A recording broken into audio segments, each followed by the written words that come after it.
మరి మన గ్రామంలో ఏర్పాటు చేసి ఉన్నటువంటి విగ్రహం వద్ద మరి ఆయనకి ఘనమైన నివాళులు అర్పించడం జరిగింది. ఈ సర్దార్ గౌతులచ్చన్న ఎవరు, అసలు ఎందుకని మనం ఈ విగ్రహం ఇక్కడ పెట్టుకున్నాం, ఎందుకని ప్రతి సంవత్సరం మరి ఏప్రిల్ 19వ తారీఖు నాడు, ఆగస్టు 16వ తారీఖు నాడు మరి జయంతి వర్ధంతి కార్యక్రమాలు ఎందుకు జరుపుకుంటున్నాం, మరి దాని గురించి వివరంగా మరి మనం ముఖ్య అతిథిగా విచ్చేసినటువంటి మరి కేసాని రామస్వామి గారు కానివ్వండి, మరి రిటైర్డ్ ఎస్ఐ చెన్ను నాగమల్లేశ్వరరావు గారు కానివ్వండి, మరి సోదరులు లచ్చన్న గారి మీద అభిమానంతో చంపాడు గ్రామం నుంచి వచ్చిన అప్పాజీ నేతాజీ మరి వచ్చి మరి ఆయన గురించి ఆయన ప్రేమతో మరి ఘనంగా ఇక్కడ ఆయన నివాళులు అర్పించి మరి ఆయన గురించి వివరించడం జరిగింది. మరి లచ్చన్న గారు ఆయన పుట్టుక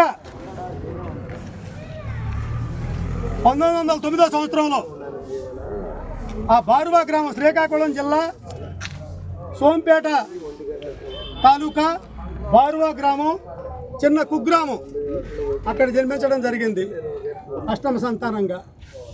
మరి అక్కడి నుంచి మరి చదువుకోవటం, చిన్న వయసులోనే 13 సంవత్సరాలకే వివాహం చేసుకోవటం, ఆ తర్వాత స్వతంత్ర పోరాటంలో మరి పాల్గొనటం, ఇవన్నీ జైలుకి వెళ్ళటం, జైళ్ళకి 3-4 సార్లు జైలుకి వెళ్ళటం, కారాగార వాసం చేయటం, ఇవన్నీ మనం చాలామందికి తెలియదు.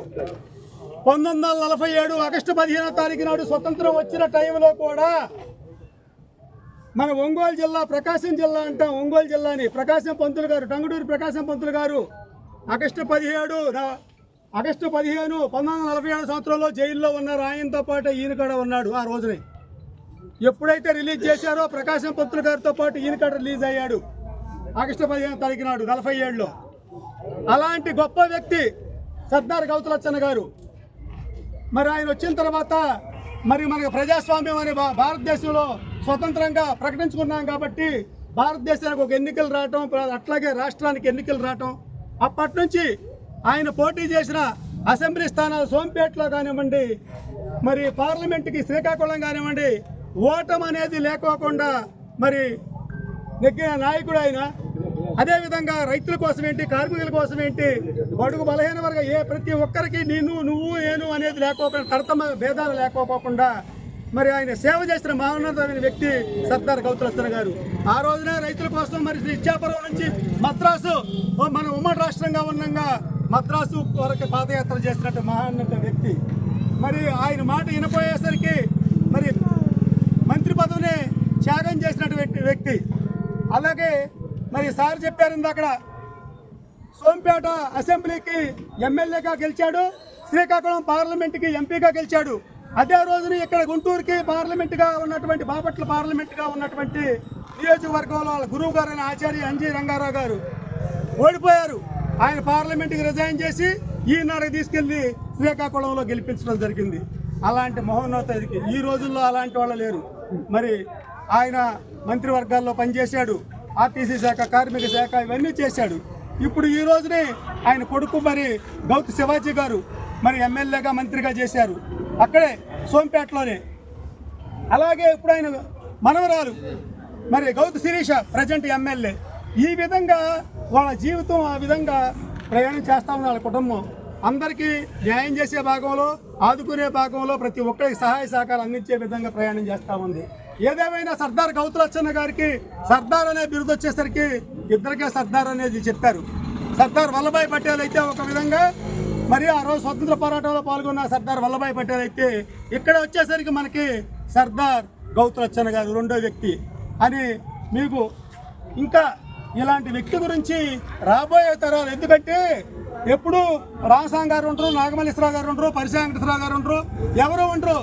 రాబోయే తరాలు కూడా వీళ్ళ గురించి తెలుసుకుంటే ఈ కార్యక్రమాలు నిర్విఘ్నంగా జరుపుకునే విధంగా ఉంటారని చెప్పి ఈ జయంతి వర్ధంతి కార్యక్రమాలు ఎందుకంటే చిరస్థాయిగా ఈ రామారావు గారి విగ్రహం కానీ లచ్చన్న గారి విగ్రహాలు ఉంటాయి, మనుషులు మాత్రం ఉండం, వెళ్ళిపోతూ ఉంటాం.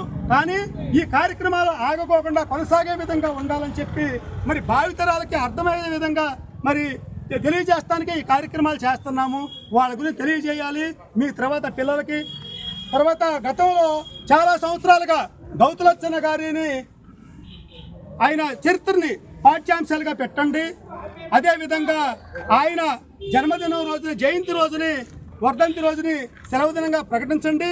అధికారికంగా ప్రభుత్వ పరంగా ఆయన కార్యక్రమాలు నిర్వర్తించండి అని చెప్పి చాలాసార్లు నుంచి డిమాండ్ చేశాం. కానీ ఈ రోజున ప్రభుత్వ పరంగా ఆంధ్రప్రదేశ్ ప్రభుత్వం ఈ రోజుని, తెలంగాణ ప్రభుత్వం ఈ రోజుని సర్దార్ గౌతు లచ్చన్న గారిది మరి జయంతి కార్యక్రమం అధికారికంగా జరుపుతుందంటే మరి ఆయన ఒక గొప్పతనం ఒకసారి ఆలోచించండి. మీరు అంత మహోన్నతమైన వ్యక్తి సర్దార్ గౌతు లచ్చన్న గారు అని చెప్పి ఈ సందర్భంగా ఇంకోటి చెప్తున్నా, ఏ విధంగా అయితే ఆయన్ని అధికారపూర్వకంగా ప్రకటించారో ఇట్లా జయంతి కార్యక్రమాలు చేయాలని ఆయన విగ్రహాన్ని కూడా అంతకుముందు ఢిల్లీలో పార్లమెంట్లో పెట్టాలని చెప్పి డిమాండ్ చేయడం జరుగుతుంది. ఎప్పటి నుంచి 2 సంవత్సరాల నుంచో.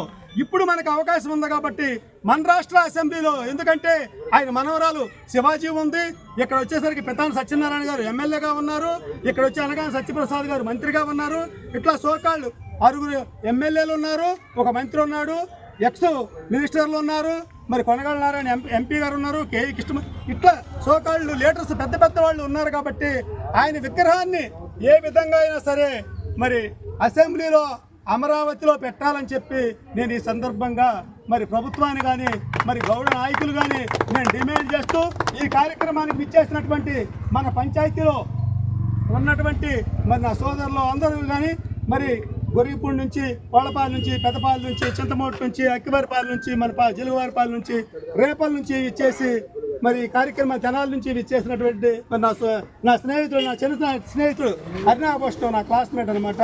మరి తెనాల నుంచి మొన్నే రిటైర్ అయ్యాడు. చాలా మంది తెలుసు, కొంతమందికి తెలియదు. మొన్నే రిటైర్ అయ్యాడు ఎక్సైజ్ డిపార్ట్మెంట్లో.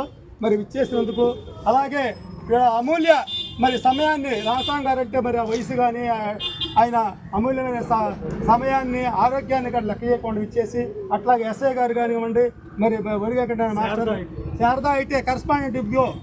ఒక విషయం తెలియజేస్తున్నా, ఐటీఐ పెట్టిన దగ్గర నుంచి ఇప్పటి వరకు ఎన్నో జాబ్ మేళాలు పెట్టి 1,000 సంఖ్యలో ఉద్యోగాలకు పంపించినటువంటి Sharada ITI correspondent Bodugu Venkatanarayana master గారు. ఆయన నిన్న రీసెంట్గా నిన్న 12వ తారీఖు నాడు జాబ్ మేళా పెడితే 500 మంది వస్తే 500 మందిలో 223 మంది సెలెక్ట్ అయ్యారు. 223 మంది ఈరోజు సాయంత్రం శారదా ఐటీఐ రేపల నుంచి కంపెనీ బస్సులు వచ్చి వాళ్ళని ఉద్యోగాలకు తీసుకెళ్తా ఉన్నాయి.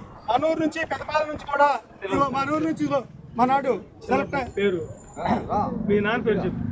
ఇగో మన కుర్రాడు పెద్దపల్లి నుంచి ఇప్పుడు అక్కడ వచ్చిన జాబ్ మేళాలో సెలెక్ట్ అయ్యాడు. ఈరోజు సాయంత్రం ఉద్యోగం వెళ్తున్నాడు. పెద్దపాలెం మన కాలం కోటేశ్వరరావు వాళ్ళ అబ్బాయి కూడా సెలెక్ట్ అయ్యాడు.